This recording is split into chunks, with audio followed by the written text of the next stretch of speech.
Saddest. Dune. Dune Part 2 this last weekend. It's taking over the world. It is. I mean, it's amazing. I don't know what else to say. Everybody has. It was so good. I was surprised at how empty my theater was. Really? Yeah. I mean, it was opening weekend. I went Friday, so it opened Thursday. I went Friday night, and I went after the kids went to bed. So I had an 8:30 showtime. I booked Yeah. tickets on Thursday before going Friday 8:30. Yeah. I had my pick of the entire theater where I wanted to sit. Lisa Nagaib. I- You're him. I'm him as it was written, Joe. As it was written. I'm telling you, it was more like filled out when I got in there. Like people, Yeah. obviously it was not an empty theater, but I was just so surprised because Kevin booked like a month ago and was like, the tickets are gonna sell out. The tickets are gonna sell out. So I was really nervous. I was like, I'm just gonna have to fit in where I can because of kids. And Yeah. Katie and I talked, and she's like, yeah, okay.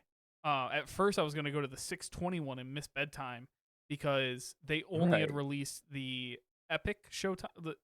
I went to the MJR, Yeah. and Yeah. that's Yeah. like their version of the enhanced experience with like the recliners and the extra sound system, whatever. Yeah. And they only had like 5 showtimes for that one, and I was like, I guess they're only showing this a few times. Like I'm gonna have to go to the 6:21. Right.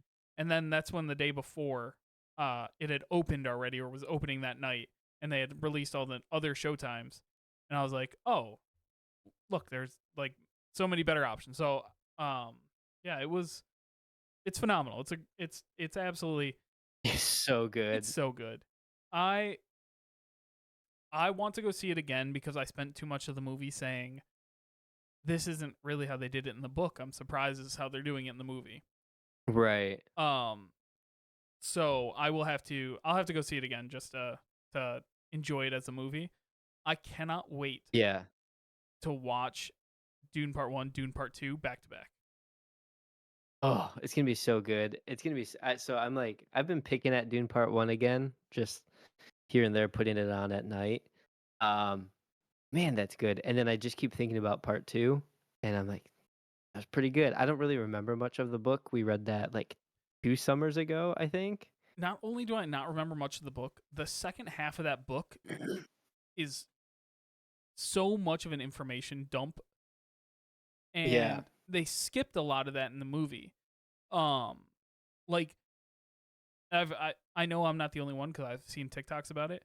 There is a whole section of Paul actually learning how to be a Fremen, not just what they show in the movie, but like Yeah.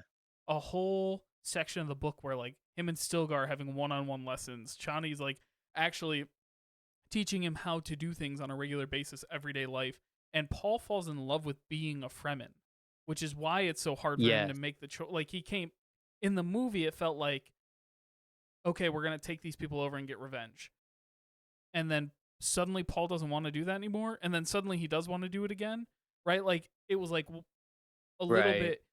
They're just, for me, and it's hard to say this about a 3-hour movie. There wasn't enough time Right. spent on him actually become like learning how to love being a Fremen, because all the things they showed about him loving being a Fremen was getting revenge on the Harkonnens, right? So it felt like his Yeah. motivations never changed. Like it felt like the whole time he just wanted to get revenge on the Harkonnens. Right. When in the book they do, like, obviously Frank Herbert writes a very long section about him actually not wanting that anymore. He just wants to be a Fremen and like live as a Fremen. But he had like the Yeah. prophecy takes him to a place he can't. So, It helps still, that there's a 5-year time jump yes, in the book. yes, That he can do all that. Which is beneficial to that piece of it, I think. Um but I think that they played it well. Um there's a certain character that's not born in the yes, in the movie, which probably good because it's a really weird situation. yes.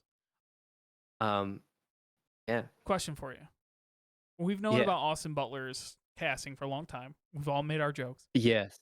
Did he live up to your expectations? Did he surpass your expectations? Did he fall short of it?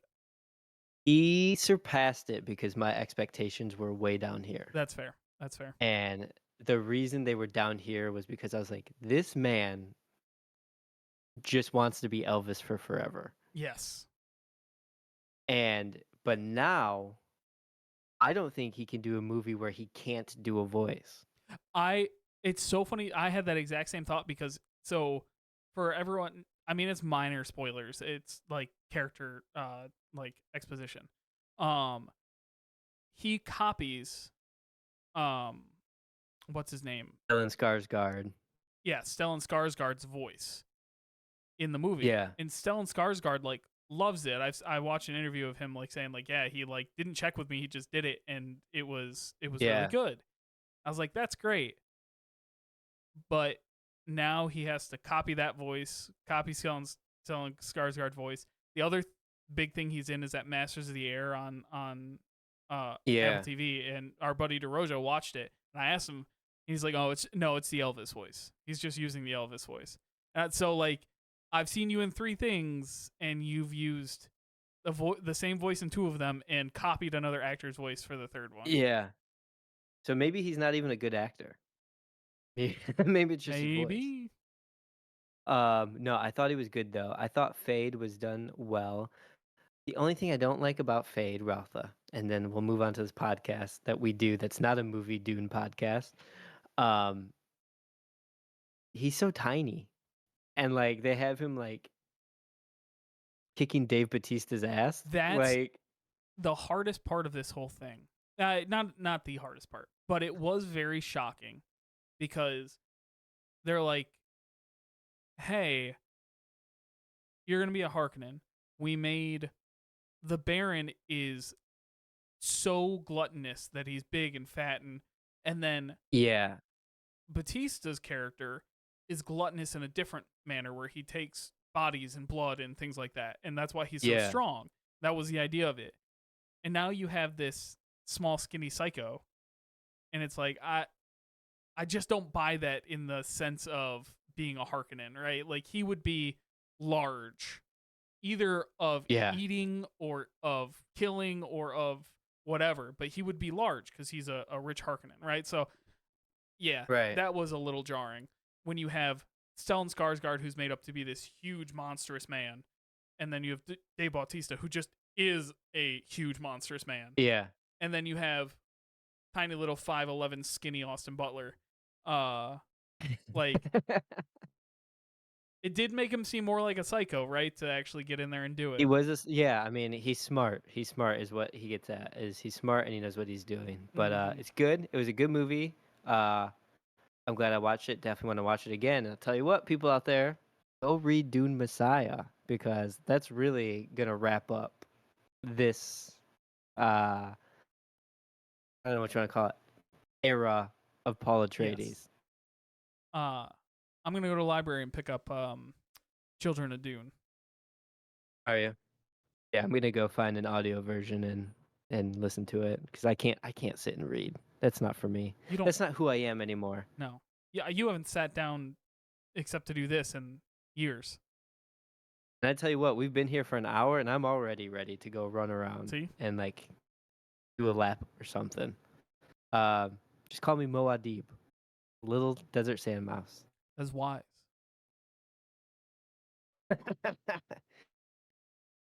Welcome to Big Dad Energy, the journey of parenting and adulting through the eyes of 2 young dads. I'm your co-host, Joe Lopez, and with me, as always, is my co-dad, Jared Sidmansky. Jared, how the heck are you? I'm good. I'm very good. It's hockey trade deadline day, and for the first time in 7 years, the Red Wings are in a playoff spot. So wow, we are. I'm back on a sports grind. Could you imagine a year? Back to it. The Tigers are picked to win the AL Central. This could be a year where the Lions, Red Wings, and Tigers all make the playoffs, and I just don't know what I would do with my. We've had so many years of terrible, terrible sports in this town, like terrible sports. At one point, all 4 Detroit sports teams were on the list for the longest losing streak, like in the respective. Okay. Um, Obviously the Lions had gone 0-16 before, so that's permanent. The Red Right. Wings, I think in 2020, had the like set the record for the longest losing streak. The Pistons this year set the record for the longest losing streak, and the Tigers had one from like the 80s. Like, Yeah. um, and now we're looking at maybe 3 out of 4 major sports teams making the playoffs. Crazy. It's crazy. What a time to be alive. Um, boy, I'm glad I'm a football guy now. I like it. I like being a Cool, football huh? guy. I watched Jason Kelsey's retirement Did you cry? uh press conference. I didn't cry, but I was like, this is a little long, Jason. We're here for an hour. Just tell us that you're retiring already. But I thought it was good. He was great.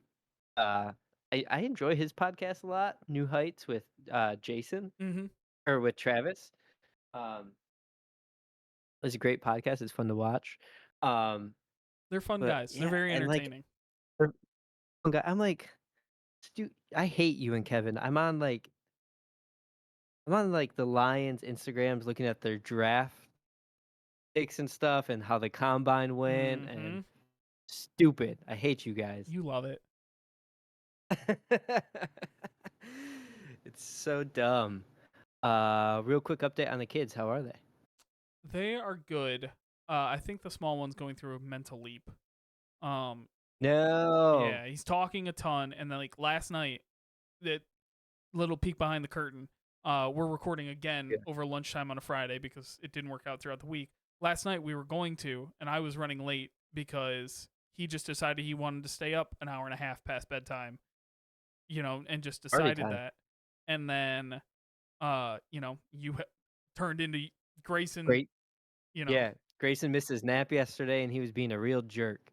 and so we had that last night. And then he woke up at 5:50 this morning, rolled over and went da da da at 5:50 in the morning. Like, dude, absolutely not. This is you can't go to Funny. bed an hour and a half late and wake up an hour early and decide that this is what's going to happen. Um, Yeah. Especially Ben has always been a Katie sleeper. Like, go to bed super early, wake up early, but go to bed Yeah. early, right? Yeah. Will is much more like me, where even he doesn't go to bed super late, right? Like, our kids are not your kids. So your Right. kids go to bed monstrously late, but like he'll stay up to 7:30, 7:45 some nights, and it's not that big of a deal. It's a little annoying because like one kid's asleep and you're like, all right, let's just get this going on so I can get the rest of my night going. Yeah. But he also will sleep in till 7, right? So he'll sleep like 7:30, 7:45, sleep until 7. Yeah. Ben asleep by 7, up at 6 consistently. Right. Um That's great. so it's when he wakes up early like that, you're like, this is not a good sign. Can't go to bed late Yeah. and wake up Oof. early. That's not. But he's like, I got a bunch of new words. He's talking a whole bunch. Good. That's Yeah. awesome. So it's fun. It's just like I mental love when leaps they are get woof. into that phase where they start to talk more, less babble, more talk. Grayson's at the very end of babble, like a few Mm, things he'll say, and I'm like, what? Like he definitely knows what he's saying. I'm like, what? Point to it. Tell me what you're saying, and then once he like points to it, I'm like, oh, I yes. get that. But yeah, when as they start progressing into those words, oh, it's great. It's the other thing I noticed with him too. So we have these little. So Katie bought like a table that you can put sensory bins into. So they'll sit Yeah. in the table and you can play in the table. And we had to move that downstairs because Ben was taking all the sand out of it and dumping it on the carpet. And we're like, okay, Of well, course. can't do that. But the stools we left upstairs because the boys will put them down and stand on them to get to like the counter or brushing their teeth or Yeah. things like that. Will go get a stool, lift it up himself, walk it over and put it down himself and climb up. I love that. Yeah, until he's climbing up by Right. himself and trying to turn the kitchen sink on all hot and stick his hand underneath it.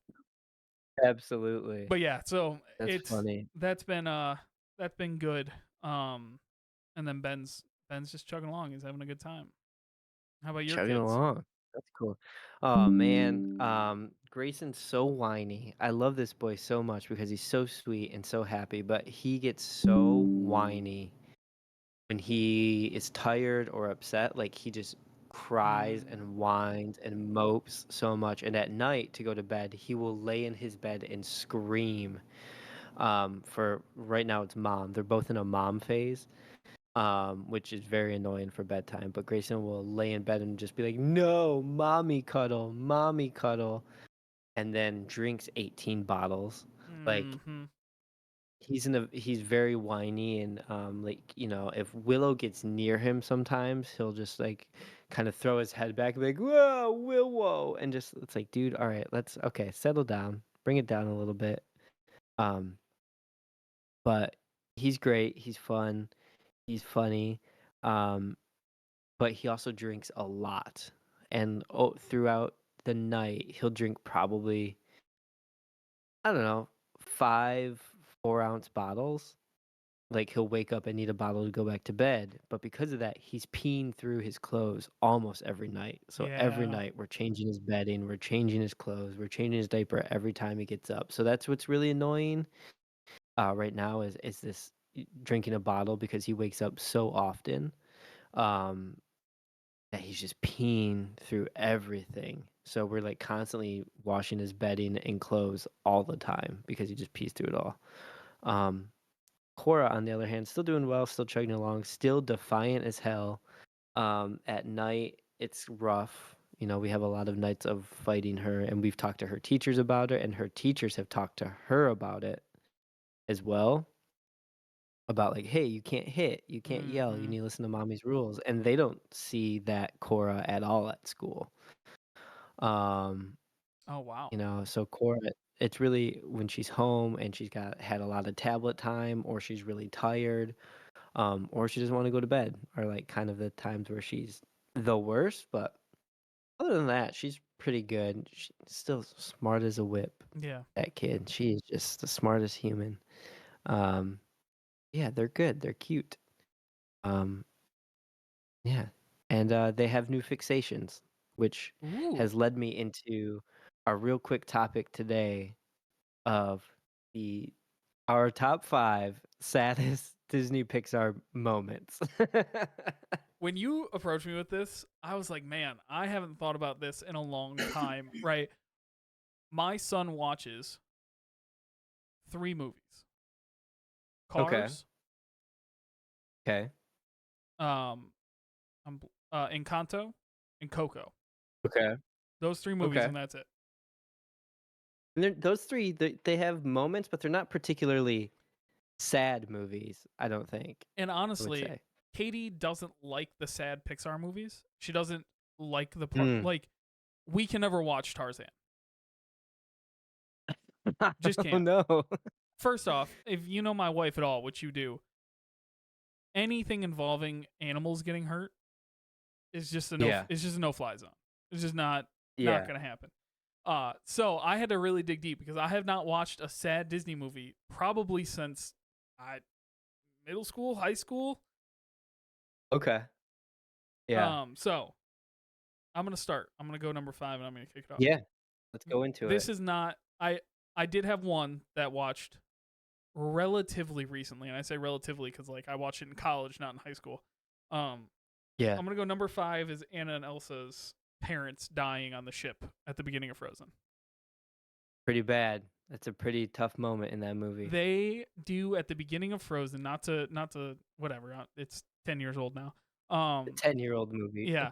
Uh, they do so much work at the beginning to show how much their parents care, right? Like the kids are so happy go lucky, and then Elsa has these powers, and their parents care so much, and they take to the gnomes, and they do so much, and Yeah. you can tell they had a plan on how to deal with Elsa's stuff, right?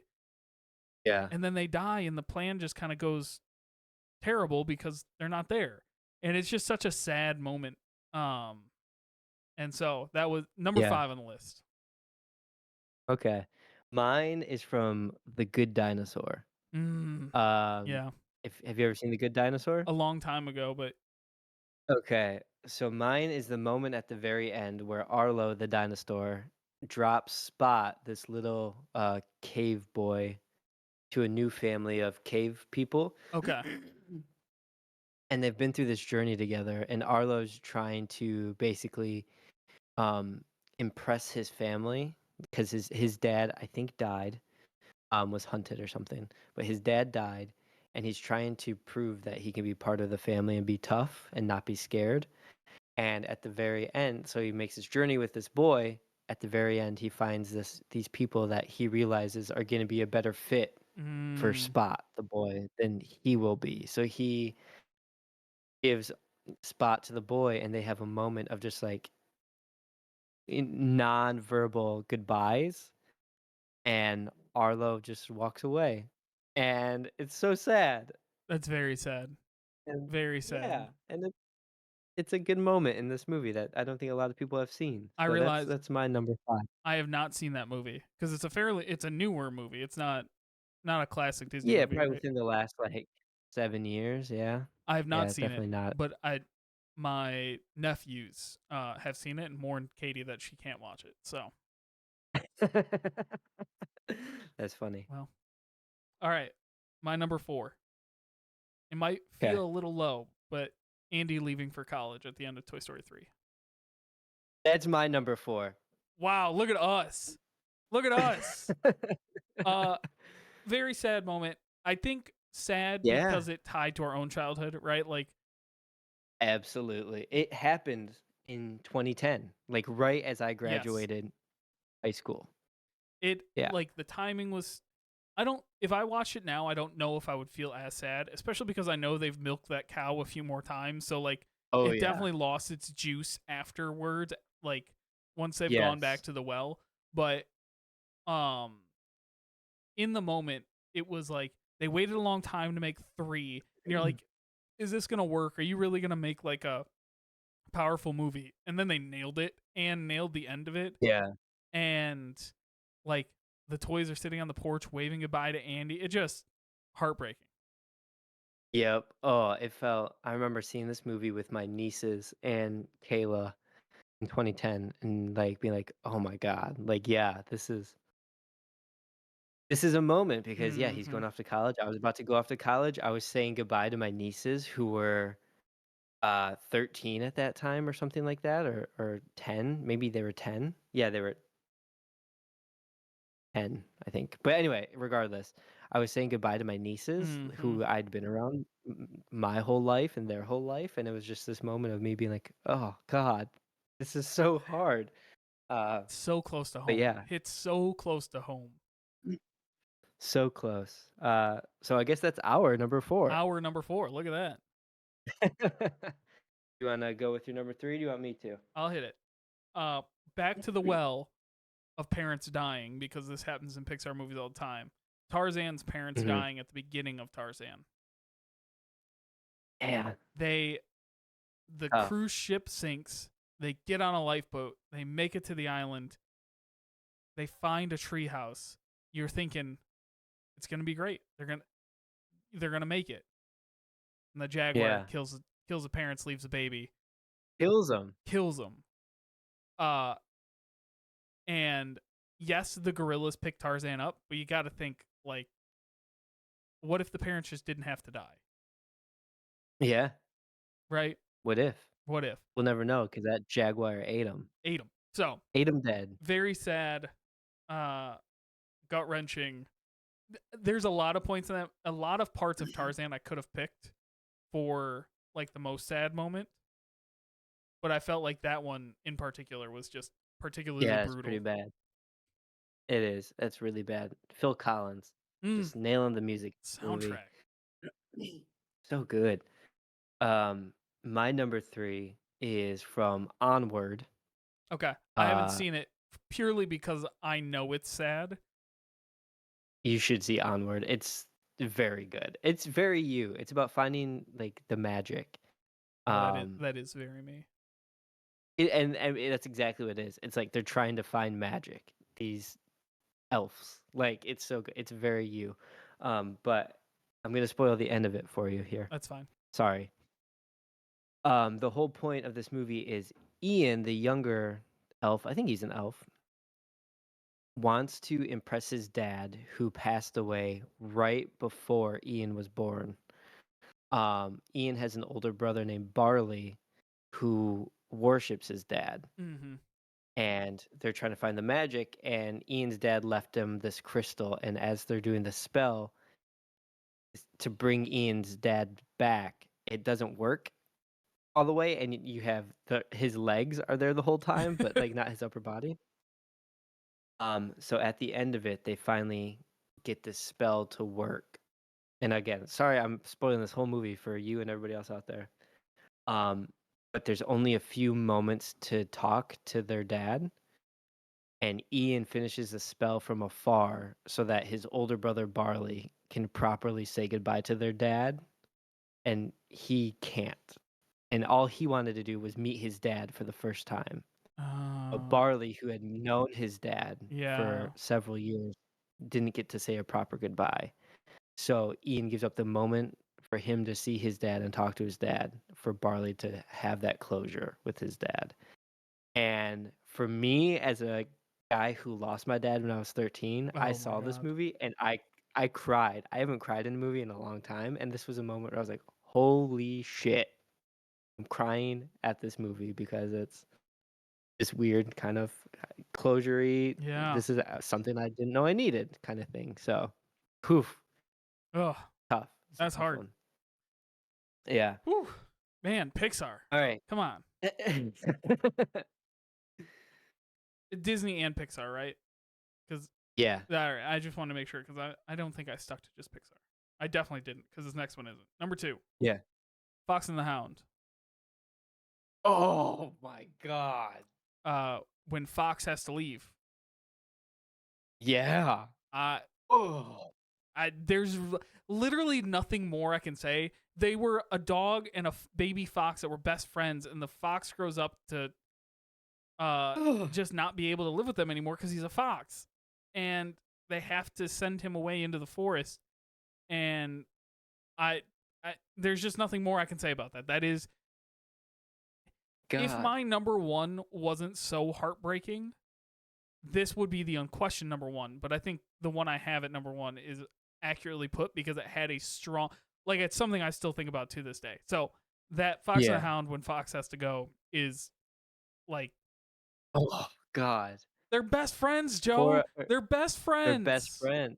They've been through a bear attack, I think, Yeah. at that point, or that's later in the I movie, think but that's like, late. I think man, I think the fox save or the hound saves the fox when the bear attacks or something yeah. like that. That's the conclusion of the movie. But still, they're best Uh, friends. They grew up together. They went everywhere together. They did everything together. yeah.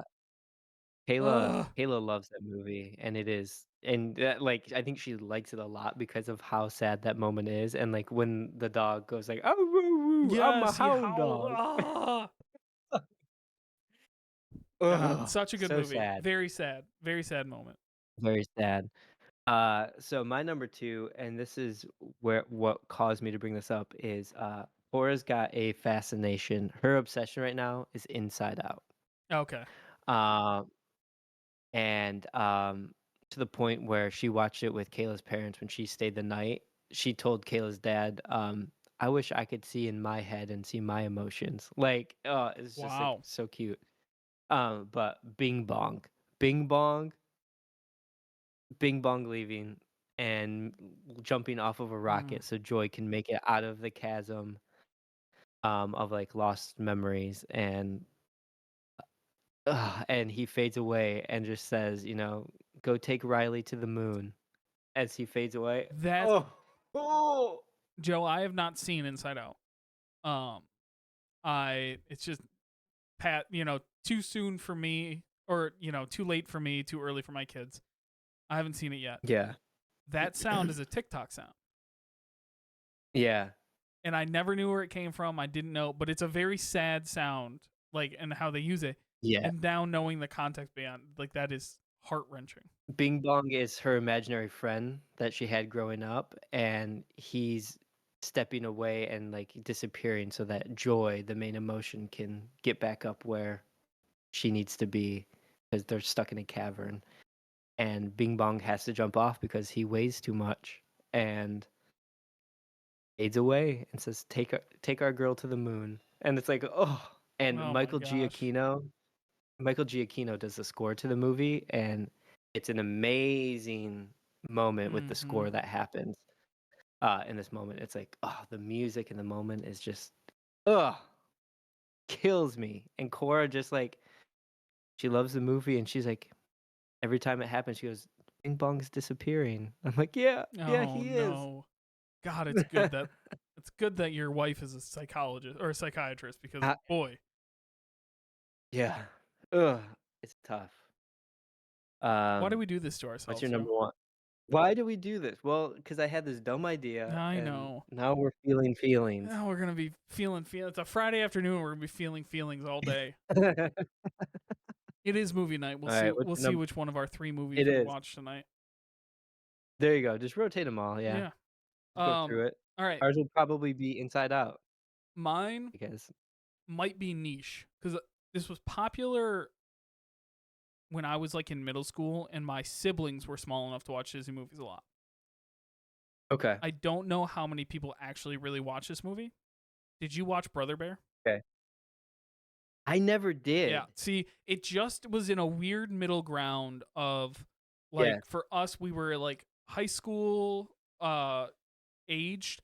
My siblings are 10 years younger than me. So I got a little bit yeah, extra like exposure to those. In Brother yeah. Bear, I'm going to give you the quick. Brother Bear came out in 2003. Oh wow. That's older than I thought it was. But still like I was in middle school, It was right? a phase where Disney classics were being made. They stopped doing princess movies, and they started doing Atlantis and Emperor's New Groove and Brother Yes. Bear. Yeah. Um the plot of Brother Bear. It's about an Inuit tribe, okay? Mhm. And he has to find his spirit animal. Like he has to go on his journey and find his spirit animal. And he's kind Yeah. of arrogant, he's a arrogant guy, all this stuff. Um and he gets punished by the spirits and gets turned into a bear because he goes on a hunt and kills bears which are Right. like sacred to their tribe, okay? So he gets punished by the spirit and turned into a bear. And he has to go on a journey to get turned back into a human, okay? That's the whole thing. He Right. meets this young cub who's an orphan named Kona. Okay, Mhm. and does the whole journey with Yeah. Kona. Like they're part of this tribe. They got to go on this big journey, all this stuff with this young cub Kona, who becomes his brother bear. Got it? It's Yeah. like his little brother. He's annoyed by Kona most of the Mhm. journey. Goes through the classic Disney thing where he's annoyed, annoyed, annoyed. Eventually falls. You know, he loves Kona. He realizes, Yeah. all that kind of stuff. At the end of the journey, you find out that the bear he killed was Kona's mother.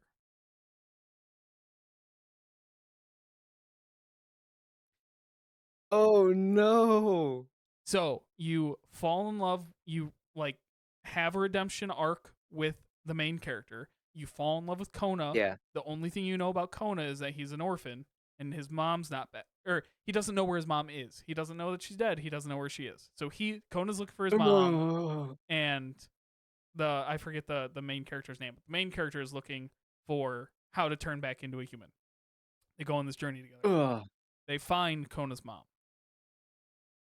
Kona's mom is dead because the main character killed. Just the Oh. culmination of you have spent an entire movie falling in love with this little bear and like believing in the main character, and then to find out the reason he's turned into a bear and punished is because he killed Kona's mom. Wow. Oof. Truly and utterly traumatizing. I think about this more Wow. than I just recited to you the plot of Brother Bear that I haven't seen in 15 years, and I'll never forget it because like that. Not only are bears my favorite animals, but that whole wrap up to lead into that, and that's the Yeah. like, and at the end, obviously, it all works out. He turns back into a human. He Yeah. keeps Kona in the tribe with him. Like, it all works out because it's a Disney movie. But like that being the climax of the movie was just like gut wrenching, Oof. Yikes, a Rooney. That's rough. terrifying. I'll have to watch that. It's Sounds pretty good. it's a very good movie. I cannot get Katie to watch it because again, animals and danger. Animals. Yeah. But it's a very good movie. Yeah. My number one is Up. Uh, Yeah, I should have the thought beginning about of that Up. one. Yeah, that one's really The hard too. beginning of Up is so brutal, and I think now as Kayla and I go on in our lives, it's harder looking back because um you see Carl and Ellie like meeting, and then they fall in love, get married, Hmm. and then you see them at the doctor's office having a miscarriage. And like that's tough, right? Like Yeah. it's kind of the first movie that I can think of in this kind of kid age that shows a family having a miscarriage, which again is, so much with what Kayla and I have gone through. That's tough to watch. And then all they want to do is go to Paradise Falls. And Carl finally saves up enough money to get her tickets to Paradise Falls, and then she gets terminally ill. And then she passes away. And Carl's by himself. And his whole life he was there doing stuff for and with Ellie to lead up to this moment. Hmm. And sickness just happens and takes her away. And it's like so tough. And Michael Giacchino, the goddamn I genius, know it. scored this movie too. And it's it's so good. Again, the music, because a lot of this whole intro is played without any words. It's just Yeah. Michael Giacchino's music, and it's the do do do do do do do do, like done. It's It's so so good. sad and so good and so sad. Uh, that's a very good one. That's a really good number one. Yeah, and that's all I gotta say about that.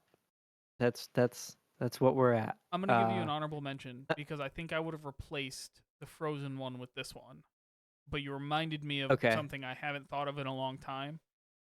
About okay. score,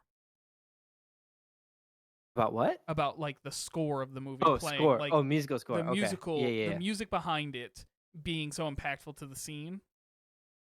Yeah. Treasure Planet. Have you watched Treasure Planet? I watched Treasure Planet to prep for our D&D session Mm, or beautiful. D&D game. Great inspiration. Yeah. The beginning of the movie, Iris by the Goo Goo Dolls is playing. Oh yeah. His dad steps onto the ship and he runs out to the end of the dock and tries to grab Mhm. his dad's hand as he walks on the ship and his dad leaves forever. And Iris is playing Oh. and he's just a small 9-year-old boy hanging on to the end of the dock and it's Yeah. just jamming as he like flies away into the sky and you're like I I haven't thought about that in a long time. That to me was ugh, terrible, Ugh. That's pretty terrifyingly sad. brutal. That's pretty brutal. The other one I would add would be Mufasa dying Yeah, in The Lion King. classic. Right? Like it's so sad. It sends Simba on his journey. But just wasn't Much that one is hard to put in here because it's much sadder before you realize that The Lion King is just Hamlet. Hamlet. And I had to study Hamlet in high school as part of my honors class. Um Yeah. and it's much less sad when you realize like the silliness that is Hamlet and what's actually going on. So, Yeah. Yeah, for sure. It's still sad every time I watch it. I mean, yeah, it's sad. Kate or Cora knows that it's happening now when it mhm. happens, so she asks to skip it when it comes up. She Oh says, yeah. "Can we skip this part?" And I'm like, "Yeah, we can." Yeah, absolutely. Absolutely. You know what? Skip the whole beginning of the movie. Just start it with him showing up with Timon and Pumbaa. Yeah, exactly, exactly. Well, we did it. Now we're gonna feel feelings. Now we're gonna be sad. Um, Now we're gonna be sad. But thank you all so much for listening. We really appreciate you. If you haven't already, give us a like, comment, subscribe, rate, and review, all that good stuff. Um, we got some more stuff in the pipeline. I mentioned it last week. We're gonna have a website with some tiers coming up. That's gonna be released very soon. Gonna make a few more tweaks on it, and then you'll be able to buy some Big Dad merch and sign up for tier packages and whatnot, which would be awesome and super helpful for us. I was able to buy a new camera. Uh, It with looks great. some money that It does look thank great. you, with some money that we made from Forefathers from selling shirts. So also check out Forefather shopforefathers.com and use code BDE25 at checkout. Will be super helpful. But thank you all so much for listening. We appreciate you. And go follow us on our social media. We're at Big Dad Energy Podcast on Instagram, and we're also at Big Dad Energy Podcast on YouTube. You can go look at Joe's brand new nice Yeah. spanking camera on YouTube. Give us a like, give us a subscribe. We're gonna keep doing more stuff. Once we get like a somewhat decent following on YouTube, we're gonna start doing some live streaming stuff on there. There's some video games that Joe and I want to play, and we want to play with you guys. So go follow us on there and keep up to date on all the content we're doing. So thank you guys so much for listening. We appreciate it. I'm Jared Schmansky. I'm Joe Lopez. Remember, click tongues twice for you.